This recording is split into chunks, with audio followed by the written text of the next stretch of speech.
झारखंड विधानसभा चुनाव से पहले आपने देखा था कि किस तरह से चंपई सोरेन को लेकर के राजनीति गर्म थी। एक तरफ जहां जेएमएम के खेमे काफी नाराज दिख रहे, वहीं दूसरी तरफ बीजेपी के खेमे में अब खुशियां लौट आई है, क्योंकि चंपई सोरेन जेएमएम को छोड़ करके अब बीजेपी में आने वाले हैं। ऐसे में इस वक्त पार्टी के वरिष्ठ नेता प्रदीप सिन्हा जी मेरे साथ मौजूद हैं, इनसे जुड़ेंगे और तमाम मुद्दों पर चर्चा करेंगे।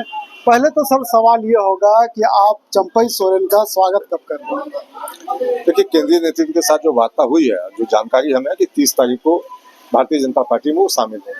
अब प्रदेश नेतृत्व तय करेगा कि कार्यक्रम का व्यापकता कितना होगा और उस कार्यक्रम में कौन कौन से लोग आने वाले हैं, तो इस हिसाब से कार्यक्रम की तैयारी होगी। अभी चर्चा चल रही है उस पर। देखिए, चंपई सोरेन दोबारा दिल्ली गए, वरिष्ठ नेताओं से वार्ता हुई। वार्ता होने के बाद लगभग ये तय हो चुका है कि चंपई सोरेन अब जेएमएम को छोड़ करके बीजेपी में आएंगे। एक तरफ जहां बीजेपी के खेमे में खुशियां देखी जा रही है, वहीं दूसरी तरफ जेएमएम के खेमे काफी नाराज है। उन्होंने बीजेपी पर आरोप लगा रही कि घर तोड़ने का काम किया। देखिए, उनकी नाराजगी मैं समझता हूँ कि उनके कर्मों में नहीं था। अगर कोई अपनी पार्टी को नहीं बचा सके, अपने परिवार के सदस्यों की नाराजगी को दूर नहीं कर सके, तो उस नेता को आत्मचिंतन करने की आवश्यकता है कि आखिर एक एक करके लोग, हमारे साथी, हमसे क्यों नाराज हो रहे हैं, क्यों छोड़कर चले जा रहे हैं। उल्टे भारतीय जनता पार्टी पर आरोप लगाकर मैं समझता हूँ कि वो बच के निकल नहीं सकते, क्योंकि इसका जवाब उनके दल के भीतर उनके लोग जब उनसे पूछेंगे तो वो निरुत्तर हो जाएगा।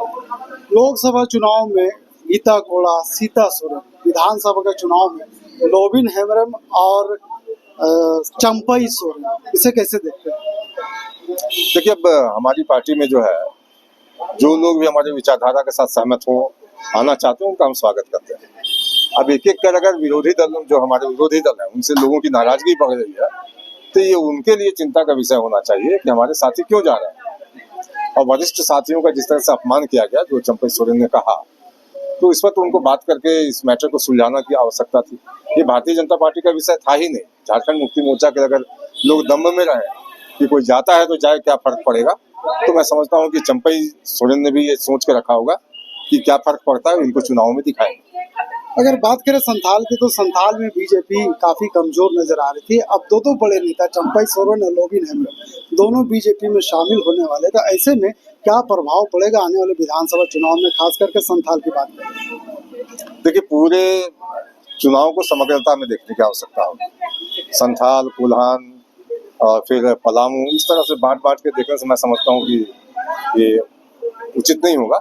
लेकिन हम लोग पूरी ताकत के साथ पूरे प्रदेश में, हमारा नेतृत्व भी, हमारे कार्यकर्ता और पूरे प्रोग्राम के साथ हम जाएंगे, इसका परिणाम मिलेगा। अगर कोल्हान की बात करें सर, तो 14 सीट है, वहाँ पे काफी उस पर दबदबा रखते हैं चंपई सोरेन। ऐसे में कह सकते हैं कि आने वाले विधानसभा चुनाव में इन 14 सीटों पर बीजेपी को कहीं ना कहीं फायदा मिलते हुए नजर आ रहा है। देखिए, मैंने जैसा कहा कि वो आंदोलनकारी भी रहे हैं, वो लंबे समय से विधायक हैं, उनके अपने प्रशंसक हैं, समर्थक हैं और सामाजिक पहचान है। भारतीय जनता पार्टी का भी वजूद उस क्षेत्र में है। भले ही हम पिछली दफा हमारी सीटें नहीं थी वहां से, लेकिन ऐसा भी नहीं कि हम बिल्कुल वहां शून्य हैं। तो इसलिए जब ताकतें मिलकर साथ में लगेंगी तो परिणाम भी सुखद ही आएगा।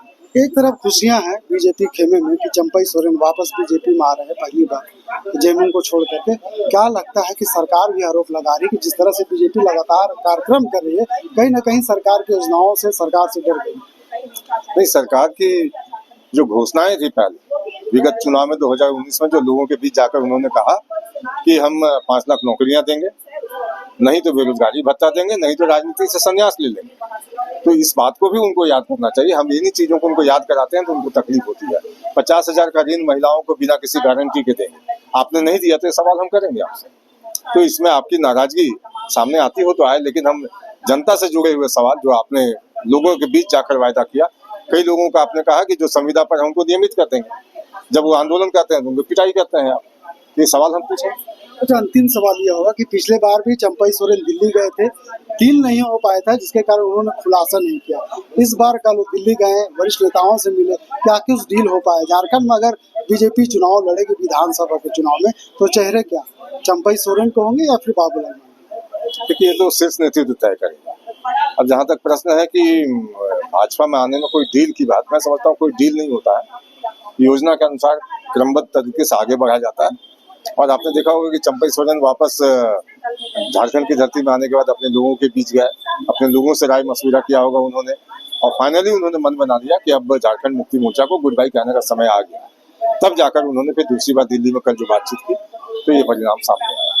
झारखंड विधानसभा चुनाव से पहले झारखंड में कह सकते हैं कि वरिष्ठ नेता चंपई सोरेन का प्रकरण काफी जोर जोर से छाया हुआ था। ऐसे में जहां 50 सालों तक अपनी राजनीतिक सफर को समय देने वाले चंपई सोरेन अब बीजेपी का दामन थामने वाले हैं।